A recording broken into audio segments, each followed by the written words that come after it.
Street Fighter 1994 and Mortal Kombat 1995. I've recently been playing quite a bit of Street Fighter 2 on my mini SNES games console, and I'm quite familiar with it. I've reacquainted myself with the game, so when I found the movie on Amazon Prime, I was oddly interested in it. And if you watch it as a movie in its own right and completely forget the Street Fighter 2 computer game connection and just treat it as a movie in its own right, it's actually perfectly decent. It's an entertaining piece of B movie schlock, trashy, silly, nonsensical, and only very lightly inspired by the computer game. Essentially, all they really took was a bunch of characters, and some of them are quite faithful, some of them are not, and they just jam them into this silly, schlocky war story, and it's, as I said, entertaining, very silly, very childish. An adaptation of the game, it is a travesty. But if you just accept that the occasional character gets mixed in and some of them look correct, some of them don't, some of them have the special moves and stuff, and some don't.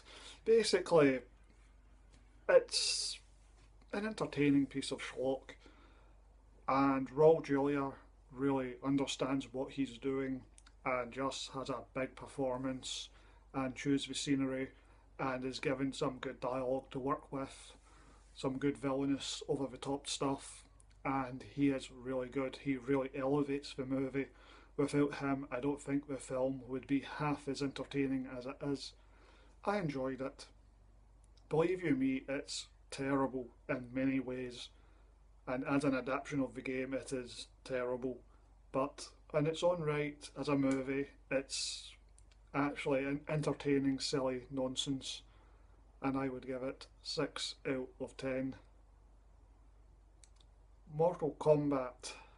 It starts fairly decent. It's much more accurate to the computer game, and there are less characters, which has the benefit of meaning it has a more concentrated, coherent plot. In theory, we're not trying to jam in 20 characters, but we only have to find space for, I don't know, maybe 9 characters or something.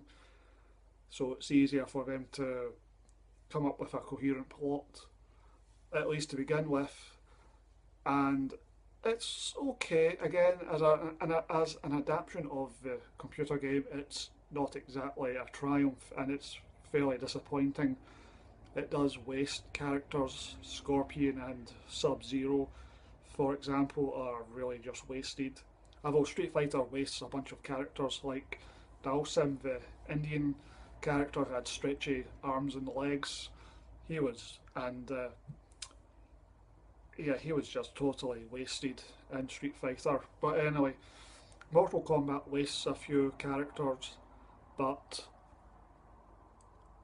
because it doesn't have so many of them to jam into the plot, it gives some of them more to do. They're not as wasted, and it's okay. The CGI is pretty terrible. Some of it is super bad. Reptile, in particular, has a very poor CGI version, which is almost shocking in its awfulness. But the fake CGI and the rather fake looking sets are not really an issue. The thing is lightweight, has a silly feel and tone to it, so it doesn't really matter that it's not very convincing. It's okay. It's sort of 5 out of 10 stuff, but the tournament really kicks in and it really does just become a series of fight scenes, and they're not very interesting. And about an hour in, my interest just disappeared. I just felt, you know what, I've seen 60 odd minutes of this silly nonsense and weak action scenes, and it's a case of I'm satisfied, I'm done, I've seen what I want to see. There's no real plot, there's no real characters, there's no real reason to keep watching this. Whatever this movie has to offer, I have seen. And so I just mentally checked out, watched another 10 minutes without really paying any attention, and then I just literally, at the climax, really just said, "Ah, I don't care." And using Amazon Prime, there are limitations to how you fast forward on my system. So I watched a wee bit by skipping forward, 20-second chunks or something. Then I thought, you know what, I don't even care enough, so I just gave up. So I didn't really see the end.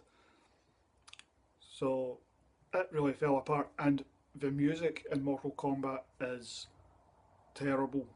Some of it's okay, rock music, but there is some very dated rave music which is really bad. Mortal Kombat has certainly dated quite badly in a lot of ways. The CGI, the music.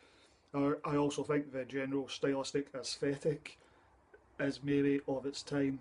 Scenes are lit, long scenes, 3 minute long battle scenes will be lit totally with red lights, or a character wakes up in his bedroom and there's a 1 minute scene and it's all very extreme green colour for the lights. It's a little hard on the eyes. It's quite ugly actually. The movie is not very pretty in that sense. The extreme use of lights is rather off-putting. Mortal Kombat starts as sort of a 5 out of 10, slides down to a 4, and the fact that I couldn't even finish the movie, I just felt it was a waste of my time. The last 20-30 minutes was not worth my time and effort, so I would give that a 3 out of 10.